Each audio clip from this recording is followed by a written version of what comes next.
Hello students, welcome back to the channel. आज हम कर रहे हैं second topic of chapter motion of class 9th, that is describing motion. इसमें हम आज 3 वर्ड्स के बारे में पढ़ेंगे, that is distance, displacement and physical quantity.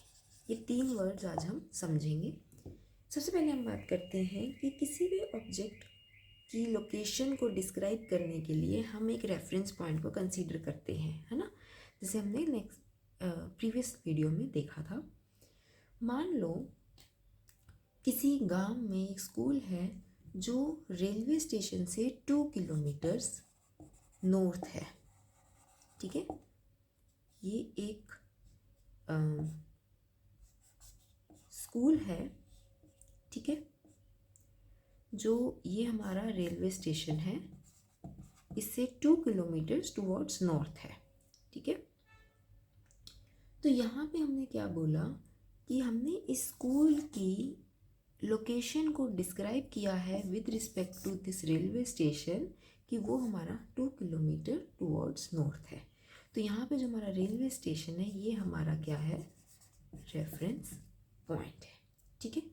तो किसी भी ऑब्जेक्ट, कोई पोजीशन को अगर हमें डिस्क्राइब करना है तो हमें एक रेफरेंस पॉइंट, जिसे हम ओरिजिन भी कह सकते हैं, हमें वो डिस्क्राइब करना ही पड़ेगा, ठीक है। जैसे अब हम बात करेंगे motion along a straight line. Straight line में हमारी मोशन कैसे होती है, ठीक है। तो इसके लिए हम क्या करेंगे, सिंपलेस्ट मोशन क्या होती है, स्ट्रेट लाइन मोशन, ठीक है। हमने एक स्ट्रेट लाइन में ऑब्जेक्ट कंसीडर किया जो सपोज पहले गया टू पॉइंट C, देन गया B, देन गया A, फिर वापस आया, मतलब उसकी मूवमेंट इस तरह से हुई है, O से गया C पे, B पे, A पे, देन गया B पे, देन वापस C पे, ठीक है। तो ये हमारी ऑब्जेक्ट की मोशन है। सपोज ये हमारा है 25 मीटर्स पे या किलोमीटर्स पे, आप कह सकते हो 35 एंड 60 किलोमीटर्स, ठीक है। इस तरह से हमारे एक ऑब्जेक्ट जो है वो ट्रैवल किया है from object O to A via C and B and came back to C via B, ठीक है। अब हम क्या करेंगे, हम ये देखेंगे कि हमारे ऑब्जेक्ट की मोशन कैसे रही, ठीक है। बेसिकली A B C ये जो तीनों पॉइंट्स हैं ये हमारे ऑब्जेक्ट की पोजीशन डिस्क्राइब कर रहे हैं at different instant of time, अलग अलग टाइम पे हमारी पोजीशन बता रहे हैं, ठीक है। तो अगर हम देखें कि हमारे ऑब्जेक्ट ने टोटल पाथ कितना कवर किया, ठीक है, तो क्या होगा, वो O to A plus A to C, मतलब 60 plus A to C is 60 minus 25 35, ठीक है। इतने किलोमीटर्स, दैट इज 95 किलोमीटर्स। तो हमारे ऑब्जेक्ट ने टोटल पाथ कितना कवर किया है, 95 किलोमीटर्स। इसे हम कहते हैं distance. So what is distance, the distance travelled by a body is the actual length of path covered by a moving body irrespective of direction in which the body travels. मतलब हमें कुछ मतलब नहीं है बॉडी किस तरफ गई, कौन सी डायरेक्शन में गई, ठीक है। हमें सिर्फ ये देखना है कि उसने टोटल कितना पाथ कवर किया, वो हमारा बन जाएगा डिस्टेंस, ठीक है। लेकिन यहीं पे एक और वर्ड आता है डिस्प्लेसमेंट, ठीक है। डिस्प्लेसमेंट क्या होता है, मैं यहाँ लिख देती हूँ, डिस्प्लेसमेंट।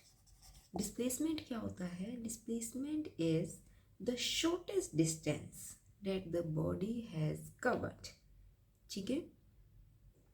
शॉर्टेस्ट डिस्टेंस यहाँ पे क्या है, वो O से यहाँ गया, वापस यहाँ आया, तो basically initial and final position का जो डिफरेंस है that is displacement and which is here OC, which is here 25 kilometres, ठीक है। थोड़ा सा और डिटेल में समझते हैं हम अभी डिस्टेंस और डिस्प्लेसमेंट को।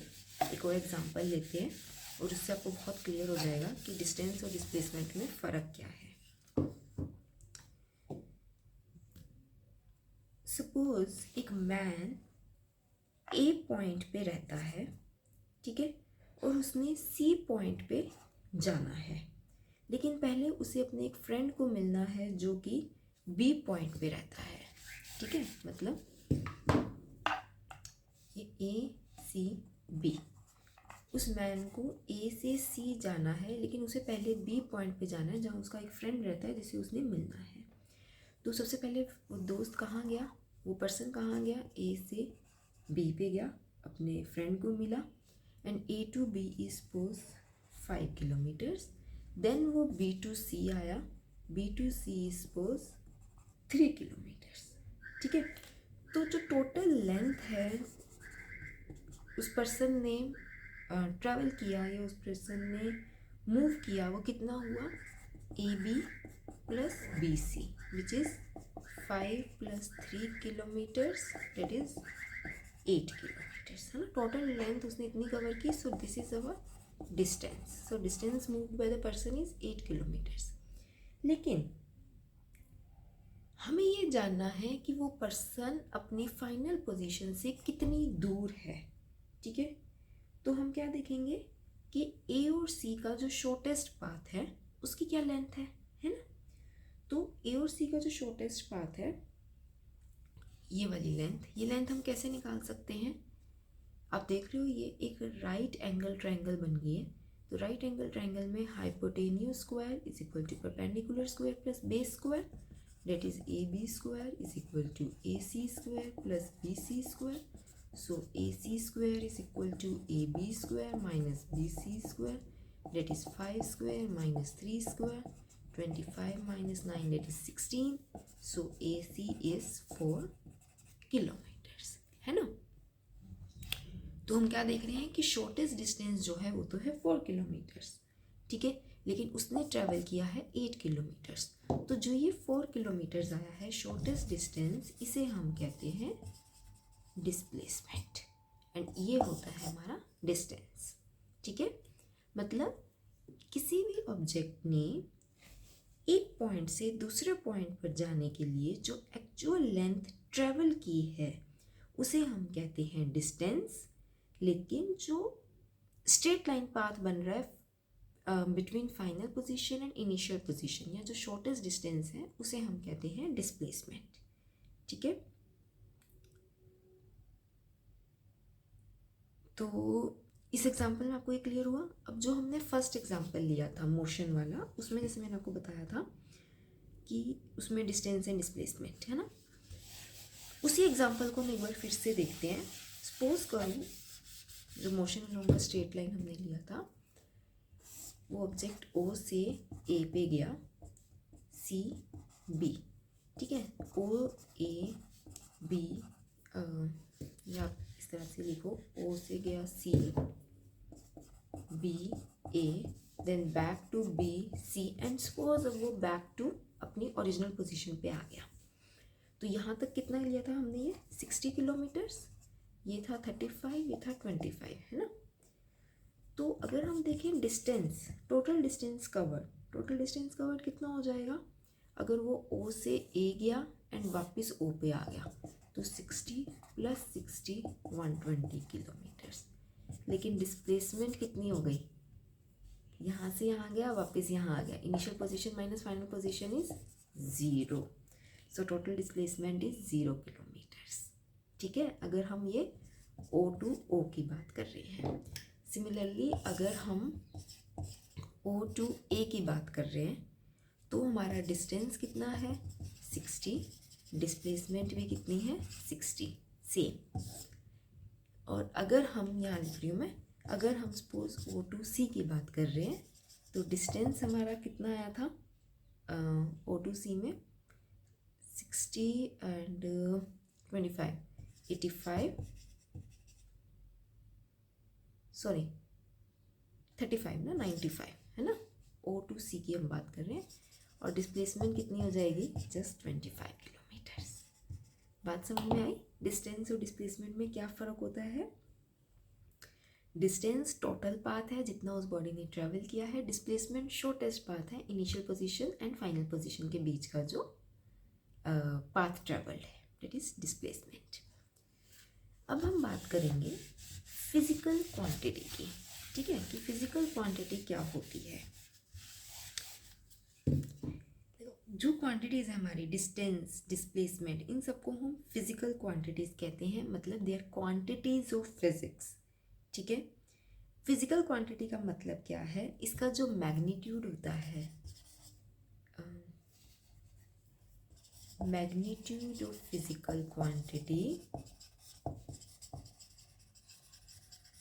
Magnitude of physical quantity means हमारी फिजिकल क्वांटिटी का साइज क्या है,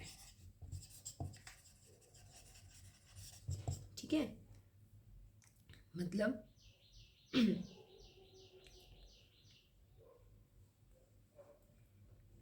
किसी भी फिजिकल क्वांटिटी का जो साइज है वो बताएगा हमें magnitude of physical quantity. Physics में जितनी भी क्वांटिटीज़ हैं उन सबको हम फिजिकल क्वांटिटी कहते हैं, और उसका जो साइज है उसे हम कहेंगे मैग्नीट्यूड ऑफ फिजिकल क्वांटिटी। अब जिन फिजिकल क्वांटिटीज़ का सिर्फ मैग्नीट्यूड होता है, मतलब सिर्फ साइज होता है, उन्हें हम कहते हैं स्केलर, और जिनका साइज के साथ साथ, मतलब मैग्नीट्यूड के साथ साथ डायरेक्शन भी होती है, उन्हें हम कहते हैं वेक्टर, ठीक है। जैसे अभी हमने डिस्टेंस और डिस्प्लेसमेंट की बात करी।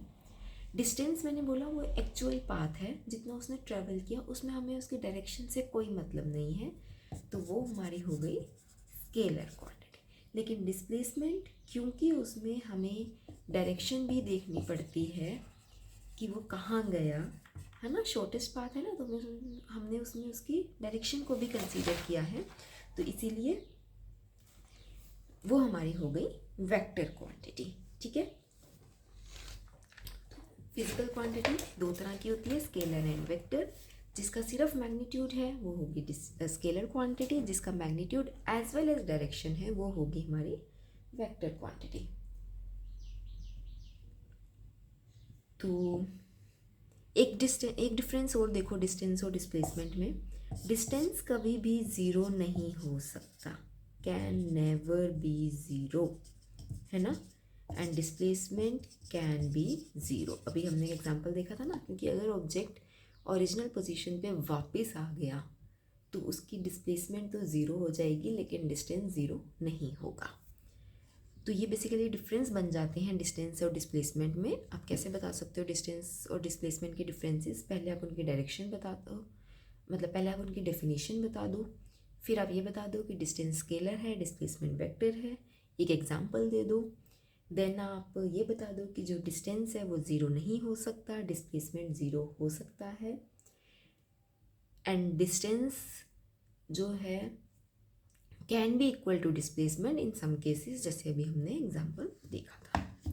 तो ये था हमारा आज का लेक्चर, जिसमें हमने क्या देखा, हमने मोशन को डिस्क्राइब किया, हमने डिस्टेंस, डिस्प्लेसमेंट और physical quantity that is scalar and vector, इन सब के बारे में पढ़ा। हमने ये देखा डिस्टेंस क्या होता है, डिस्प्लेसमेंट क्या होती है, उसको एग्जांपल से समझा, एंड हमने साथ ही ये देखा कि distance is a scalar quantity and displacement is a vector quantity. अब नेक्स्ट लेक्चर में हम इसके कुछ न्यूमेरिकल्स को डिस्कस करेंगे, ठीक है। Thank you.